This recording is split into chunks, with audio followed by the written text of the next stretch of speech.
Ele tem 39 anos, é paulista, veio para Braço do Norte, para nossa região há 10 anos, hoje é chefe de delegacia na nossa região, em Grão-Pará e São Ludgero, e é concursado como investigador da Polícia Civil. O cara a cara do Repórter Sul hoje é com Alexandre Martimiano.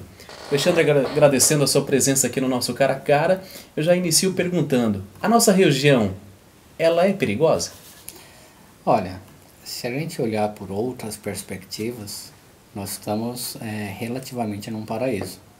A gente levando em consideração o índice de criminalidade por todo o país, principalmente os grandes centros, nós estamos assim numa região muito boa de se morar.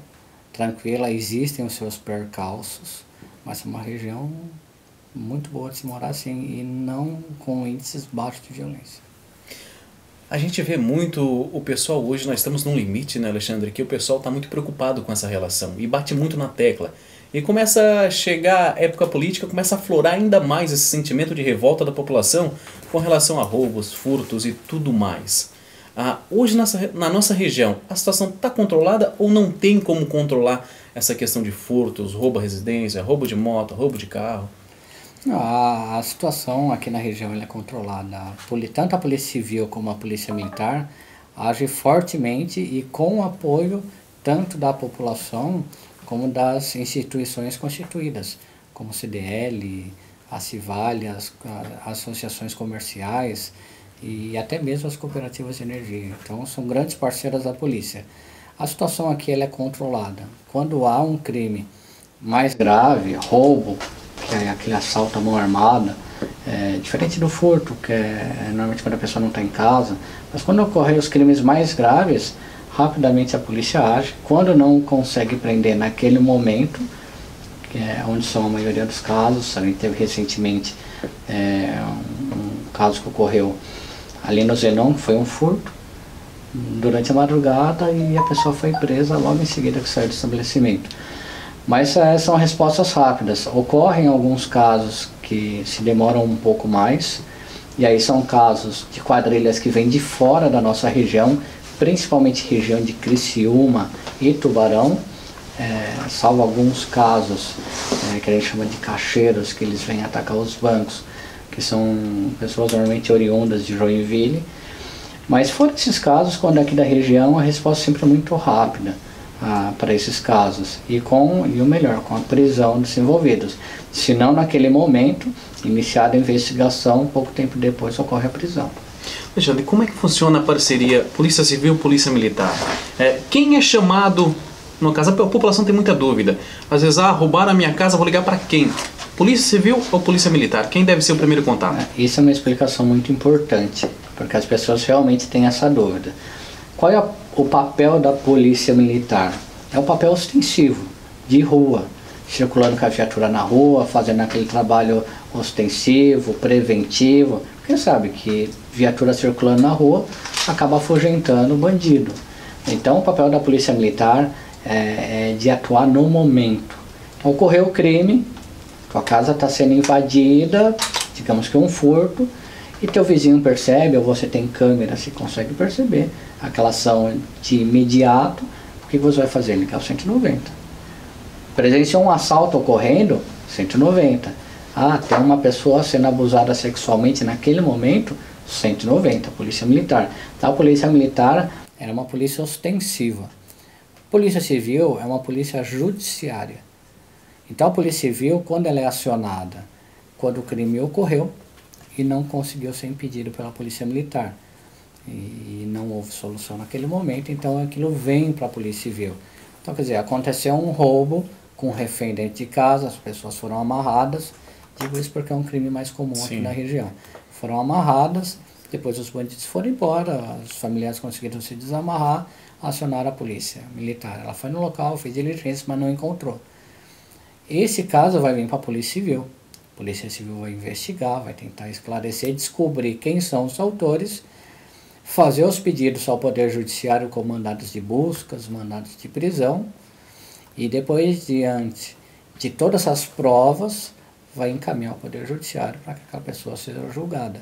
Seja ela já presa mediante um mandado preventivo ou temporário, ou mesmo dentro do inquérito policial, onde se conseguiu todas essas provas, e ali vai para julgamento e posteriormente a pessoa é presa após ser julgada. Então essa é a diferença das duas polícias. O problema está ocorrendo agora, nesse momento, a polícia militar. Aconteceu o crime e não conseguiu se elucidar naquele momento, a polícia civil. A polícia foi investigar, a polícia civil. Então essa é a grande diferença das duas polícias. De uma forma simples seria, a polícia militar vai verificar, ou vai impedir no caso, a polícia civil parte para o lado da investigação. Da investigação. Se der um roubo, alguém roubou um carro aqui na nossa região, fugiram para o mato, quem vai buscar é a polícia militar, não civil. Naquele exato momento. Muitas vezes, quando o caso tem um grande vulto, os policiais civis, principalmente durante o dia, eles vão no auxílio à polícia militar. Então muitas vezes vocês vão ver operações em que estão viaturas da polícia civil, militar, helicóptero da polícia militar, da polícia civil, principalmente quando dá aqueles assaltos, eles se escondem no mato, então aí se une a força das duas polícias. Mas no dia a dia, furtaram um veículo, você presenciou, ligou para o 190 a polícia militar, olha, acabaram de seguir sentido Tubarão ali por dentro do Morro Retiro. Então, quer dizer, as viaturas da polícia militar vão fazer o cerco lá embaixo para tentar pegar aquele pessoal. Então, de momento, polícia militar. Passou o crime, não resolveu, ou você chegou em casa, tua casa já está arrombada, então o que você vai fazer? Primeiro, não entre em casa, percebeu o arrombamento, saia, porque você não sabe se o malfeitor ainda está lá dentro. Liga para o 190 imediatamente, uma viatura vai ser deslocada para o local. Os policiais vão entrar, vão averiguar se não tem ninguém, não tendo, eles vão fazer um que se chama de BO-COP, um BO ali na hora, e vão repassar à Polícia Civil. E a Polícia Civil vai iniciar a investigação desse crime. Então, basicamente, essa é a diferença das duas polícias. Alexandre, hoje a legislação ela permite que o cidadão tenha arma dentro da sua casa. Né? Você tenha posse da arma em sua casa. Você é a favor do porte de arma? Não, do porte de arma, não. E aí eu vou fazer a explicação. Muitas pessoas acham que é difícil você ter arma em casa. E eu sou um dos maiores apoiadores de que se tenha arma. Existem duas formas assim, que você pode ter uma arma de fogo. A posse, que é aquela que você pode ter na tua casa, no teu comércio. Sim. E o porte, que é aquela que você pode andar na rua. O porte, a lei restringe muito. E dentro da nossa cultura, de latinos, do povo brasileiro em si, é um povo muito esquentado, muito estourado. Então, tu imagina você, pelo pessoal mais sã que seja, mas na hora da raiva, que ele fica tudo vermelho e faz bobagem. Então, para que você tenha ela na rua, no dia a dia, é muito difícil. Isso você é contra? Sou contra, realmente acho que não tem que ter. Então, imagina, uma briga de trânsito, o cara armado.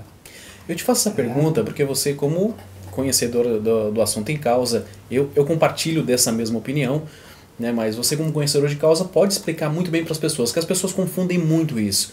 Né, e hoje está uma campanha, como a gente está num pleito eleitoral chegando, as pessoas confundem muitas coisas. Tem que ter porte de arma. E eu vi alguém compartilhando um vídeo no Facebook na semana passada e dizendo, tá na hora de ter porte de arma para a pessoa. Só que o que tinha no vídeo? Duas mulheres chegando numa garagem, elas saíram, uma do carona e outra do motora, foram atrás para pegar alguma coisa do banco de trás, chegou dois caras de moto com arma na cabeça e pararam ela. Aí eu fiquei me perguntando o que duas mulheres fariam se tivesse uma arma ali? Ia dizer pro cara, espera aí que eu vou pegar minha arma para me defender? Eu acho que não tem como, né? Naquele momento não. Então essa questão do porte, que você transitar com a arma, eu sou contra. Acho que o povo brasileiro não está preparado para isso. A gente nós somos um dos países mais violentos do mundo. A violência, ela extrapola a racionalidade no nosso país. Mas a posse dela em casa, isso sim. E isso acontece, e isso na verdade é muito simples. Não é difícil você ter uma arma dentro da tua casa. O que você precisa para ter uma arma dentro da tua casa? Você precisa ter mais de 25 anos. Ser uma pessoa idônea, quer dizer, você não pode ter passagem por tráfico, por roubo, por furto. Você tem que ser uma pessoa idônea, o que é a maior parte do povo brasileiro. Porque os malfeitores vagabundos são poucos. Incomodam, mas não é a grande maioria. E passar por alguns testes. como o teste de arma, para ver se você sabe atirar, então você passa por um curso, e o teste psicológico, para ver se você não é nenhum maluco para pegar arma. Algo muito similar ao teste que é realizado para tirar a carteira de habilitação. Lógico, tem suas ressalvas à parte, os psicólogos que me desculpem, porque eu estou falando de modo mais grosseiro, mas é para que as pessoas se entendam, não é nenhum bicho de 7 cabeças. Então isso é muito fácil, e eu penso que é muito importante que as pessoas do interior tenham, e eu sempre recomendo para quem mora no interior, sim, que tenha 2 tipos de arma. Uma pistola. Ah, eu gosto do revólver 38. Tá bom, ele tem 5 tiros, 6 tiros. A pistola tem 15. E olha que na hora que você está num confronto, 5 tiros é pouco. É 15 é pouco. Na hora do confronto, isso é muito rápido. E que tem uma arma longa. Principalmente uma calibre 12, que é uma espalhadeira. E dentro da cidade, onde tem a polícia mais perto, que se tem uma pistola dentro de casa. Dentro, cidadão de bem. A gente está falando de cidadão de bem, de arma, sim, regularizada. Por quê? Eu vou citar um fato que ocorreu na Vila Nova, em Braço do Norte. Uma família estava em casa, quando perceberam 4 bandidos tentando invadir a residência. Passaram a mão no telefone, porque eram desprovidas de arma de fogo. Passaram a mão no telefone e acionaram a polícia militar. Só que você imagina, 4 pessoas tentando invadir tua casa, você é mulher, o desespero lhe assume a consciência, você tentando explicar para o policial aonde era a sua residência. Então, quer dizer, no momento que ela avisou a polícia militar, até que o policial conseguisse entender ela, no momento do nervosismo, aonde era a residência e pudesse deslocar a viatura mais próxima, se transcorreu aí uns 10 minutos, pouca coisa mais. Nesse meio tempo eles entraram. Tomaram a família de refém, roubaram, e a ação deles é muito rápida, a coisa de 3 minutos eles estão indo embora. Fizeram o que tinham que fazer e foram embora. Quando a viatura chegou, eles já tinham se evadido, se tentou montar um cerco, mas não se pegou. Aí fica aquela questão. Se naquele momento aquela família tivesse uma arma de fogo para se defender, eles viram as pessoas tentando entrar na residência, iam fazer exatamente o que ela fez, ligar para a polícia e gritar, eu estou armado, se entrar eu vou atirar. E o primeiro que tentasse atravessar a porta, mira no peito e derruba o cara. Você está defendendo a tua família, a lei te dá o direito à legítima defesa. Então você tem que defender a tua família, ainda mais hoje, que nem a gente fala, nós estamos diante de um país extremamente violento. Então para você guarnecer a sua casa, a sua família, você precisa de um meio de proteção. Principalmente nesses casos. É lógico, há momentos que eles vão invadir a casa e não vai dar tempo de reagir. Claro que vai. A gente é pego de surpresa. E há pouco a gente até conversava da questão dos muros baixos, o pessoal que não tem muro baixo. Isso ainda facilita ainda mais. Mas você tendo uma arma de fogo regularizado, então fica bem claro. A arma de fogo legal alimenta o crime organizado. Não tem arma de fogo legal. Então, mas a arma regular, ela é um ótimo meio de defesa para você ter na tua casa. Ocorreram fatos na região, não vou citar a cidade, até porque são casos que correm em segredo de justiça e a gente não quer delinear quais as vítimas, que bandidos entraram na casa, estupraram a mulher e foram embora. E aí eu pergunto, o que eles tinham para se defender contra esses marginais? Uma faca de cozinha? Os caras estão entrando armados na tua casa. Como é que você vai defender tua esposa? Tua filha. Então tem que ter uma arma de fogo, lógico. A lei, ela regra muito bem isso, então não é qualquer maluco que vai conseguir ter uma arma de fogo, mas também não é nenhuma coisa, nenhum bicho de 7 cabeças. Então é importante que você tenha uma arma para se defender. Para mim, eu tenho uma frase que eu guardo para mim e carrego na minha vida profissional e pessoal. Melhor ter e não precisar do que precisar e não ter. Então, acho que a questão da arma de fogo, sou favorável na posse. Dentro de casa, dentro do seu no trabalho, mas para andar na rua, não. Aí é o porte. O porte eu sou contra. Alexandre, qual a maior dificuldade que o policial civil ou militar encontra hoje na profissão? Especialmente na nossa região, mas podemos falar de um modo geral. A lei. Eu acho que a maior dificuldade do policial hoje é a lei. Hoje a gente vive um momento daquele prende-solta. Prende-solta. Tem um cidadão em Braço do Norte. Eu cito muito Braço do Norte porque foi a cidade onde eu assumi, fiquei 6 anos e meio como chefe do setor de investigações. Tem um cidadão lá que consta com quase 100 passagens pela delegacia e goza de liberdade.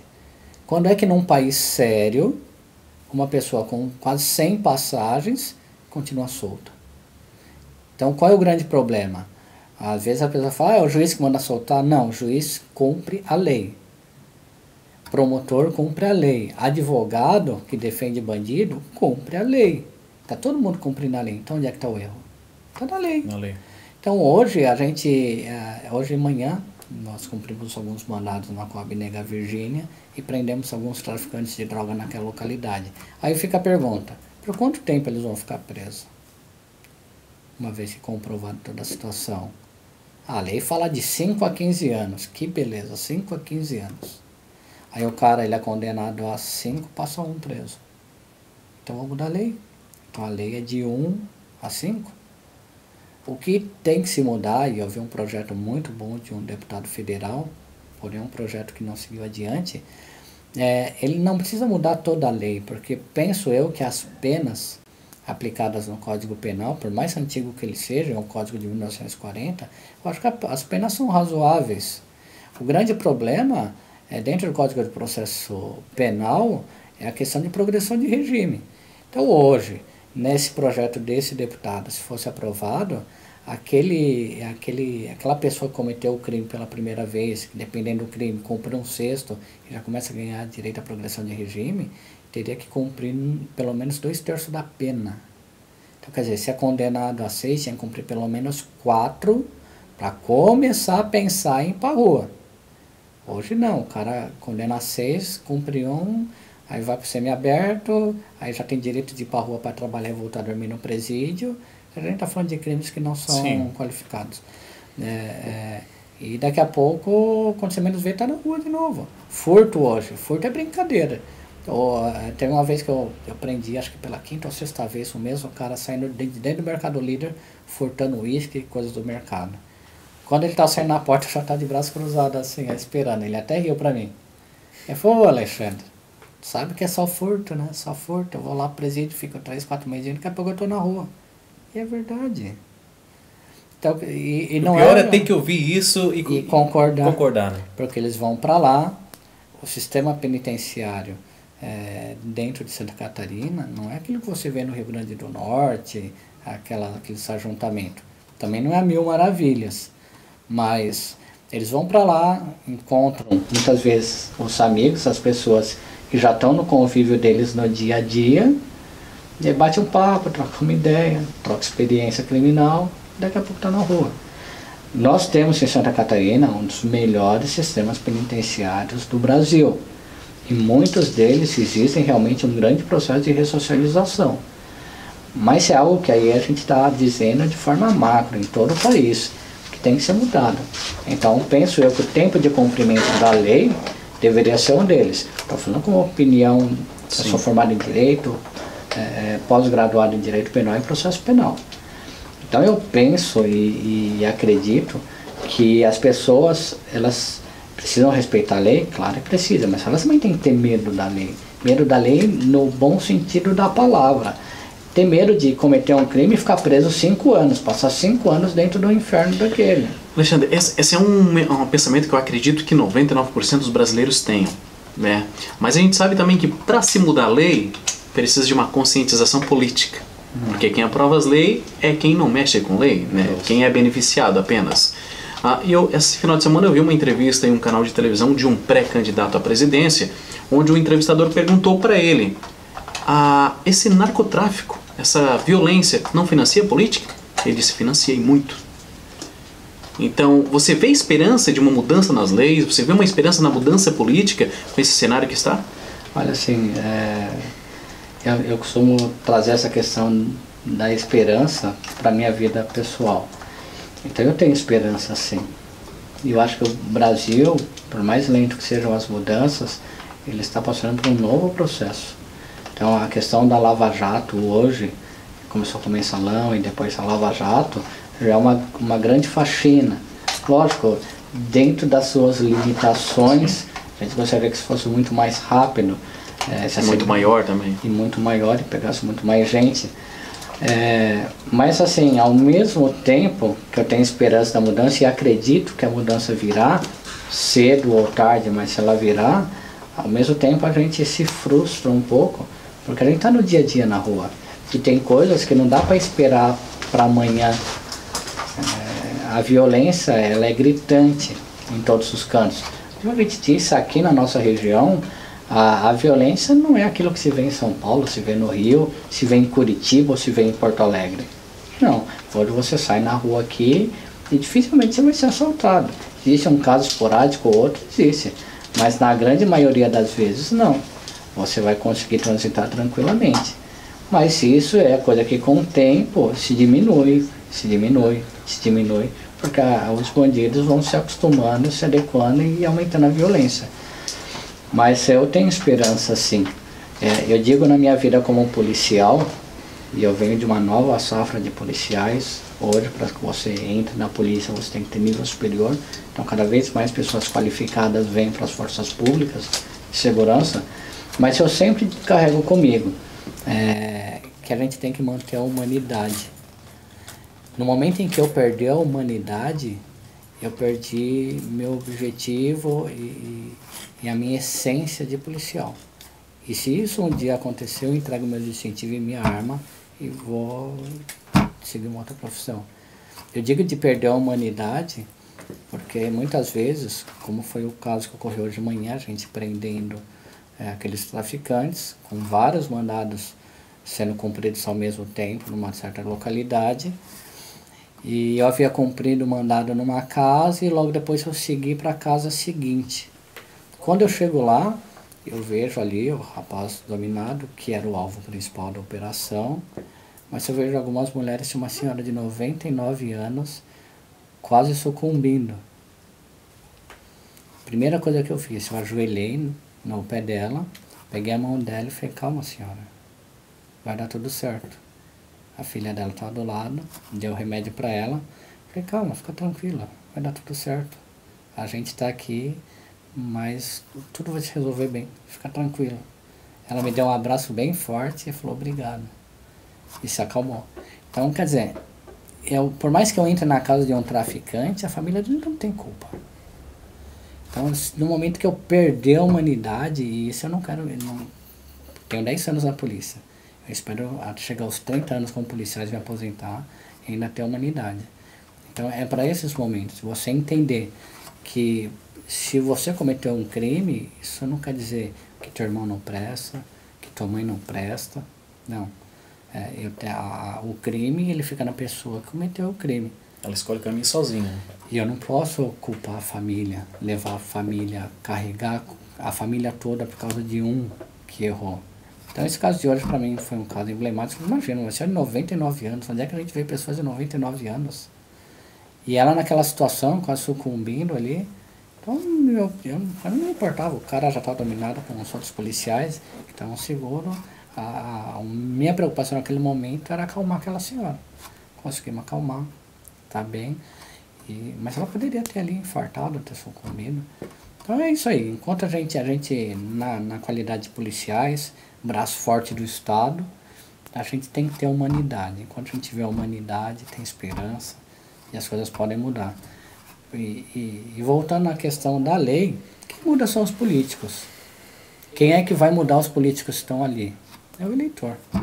Enquanto o eleitor continuar com mais do mesmo, enquanto o eleitor continuar acreditando que se ganhar um vale combustível, vale a pena votar naquela pessoa, ou se ganhar uma caçambada de areião, é naquele que ele vai votar, é esse tipo de pessoa que ele vai colocar para continuar roubando seu dinheiro. Quem rouba pouco, rouba muito. É só uma questão de oportunidade. Então quem tem oportunidade de roubar pouco, vai ter, e tendo oportunidade para roubar muito, vai roubar muito.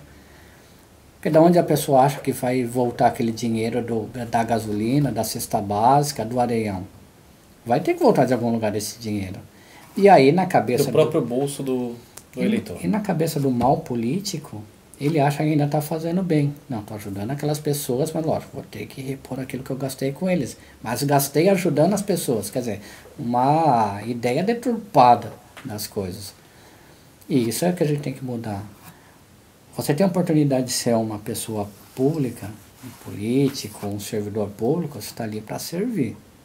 Eu tenho claro na minha consciência, eu estou na qualidade de servidor público para servir a população. E quando eu sirvo a população, cada centavo do meu salário é um centavo que saiu do bolso de alguém. E isso eu tenho que devolver para essas pessoas com a melhor qualidade possível.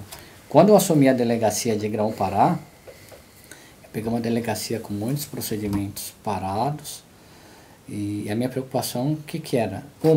Cheguei ali, muito procedimento parado, aquele prédio que parecia mais uma pizzaria, porque tinha 50 tons de verde naquele prédio, tinha uma pessoa chegava já vitimizada num ambiente terrível, se vitimizava pela segunda vez. E não ia ter esperança de ser bem atendida num lugar daquele. Primeira coisa, vamos conseguir parceria com a prefeitura, os empresários, vamos pintar isso aqui, vamos deixar isso aqui bonitinho, para a pessoa pelo menos chegar aqui e chegar num local com o mínimo de qualidade para ser recebida. Se sentir seguro.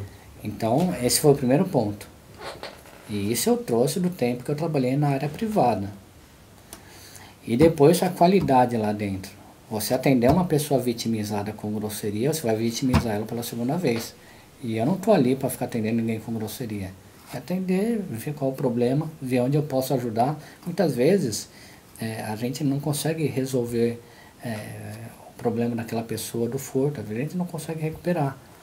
Mas pelo menos se eu tiver um bom atendimento, atenção, e mostrar para a pessoa que pelo menos eu tentei, eu fui atrás, por mais que não consegui resolver o problema, muitas vezes ela se dá por satisfeita e agradece, porque nós fizemos tudo aquilo que estava ao nosso alcance. Então, penso eu que como servidor público, eu tenho que ver o serviço público como uma empresa privada, foi o seu negócio. Sempre pensando no cliente. E nesse caso, o meu cliente não é o cara que eu prendo, ele é consequência do meu bom trabalho.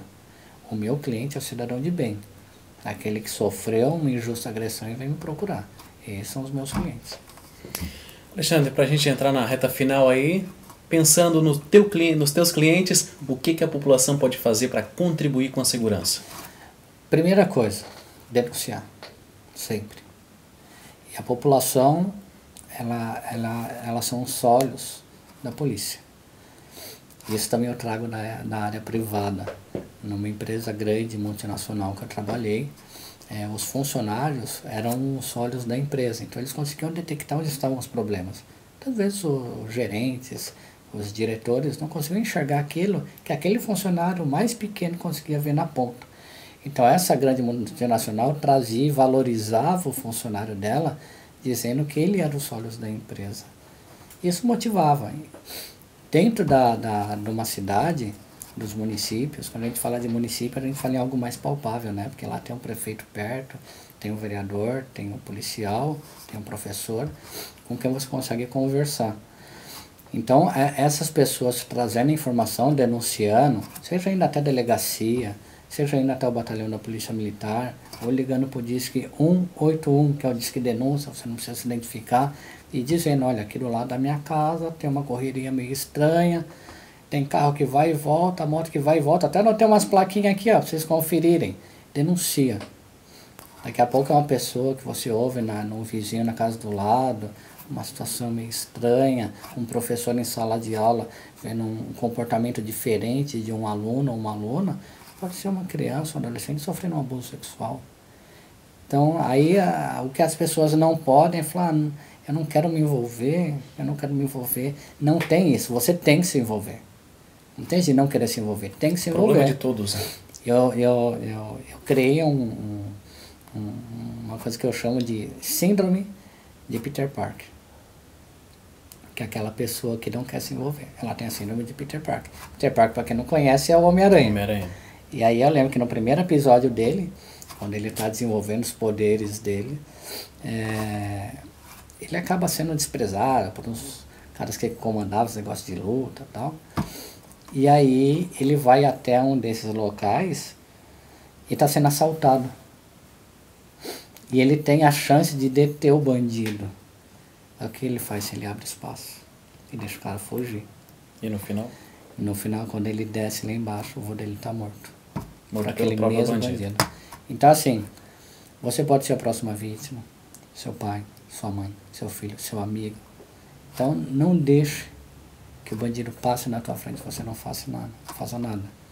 Lógico, não estou falando que ninguém passa aí agarrando o bandido na rua. Sim. Mas disca para 190, Polícia Militar, ou disca para 181, disca denúncia da Polícia Civil para investigar, acabar com aquela boca de tráfico. Os caras estão vendendo aqui do lado de casa, mas não vou me meter que não é monstro, me meter com essa gente. Daqui a pouco eles trocam um tiro ali, briga por disputa de ponto e acertam os tiros dentro da tua casa. Então assim, não permita que isso aconteça. Ou estão aliciando seu filho. Justamente. Então assim, não tenha síndrome de Peter Parker. Pelo contrário, seja um cidadão presente e faça a sua parte, denuncie. Isso para a polícia e também na política, vote direito, vote consciente em pessoas que realmente vão fazer diferença, pessoas que vão mudar as nossas cidades e não continuamos com mais do mesmo. No momento que você trocar o teu voto por um vale combustível, por uma cesta básica, por uma caçamba de areião, você é tão corrupto quanto aquele que te corrompeu. Alexandre, obrigado pela entrevista de hoje. Acredito que muito produtiva e esclarecedora para muita gente nos pontos de segurança. Te convidamos para, nas outras oportunidades, estar aqui falando mais sobre a nossa segurança. Eu agradeço a oportunidade e sempre lembrando ao cidadão. A polícia está aí para te ajudar, a polícia ela está para tentar resolver os problemas. Qualquer dificuldade, acione tanto a Polícia Civil como a Polícia Militar. E o Cara a Cara de hoje foi com Alexandre Martimiano, investigador, policial, que está aí lutando pela nossa segurança. E vamos então contribuir para que cada vez mais a nossa região seja segura e longe de perigos, longe de bandidos. O Cara a Cara volta na próxima semana com mais uma super entrevista. E até lá, tchau!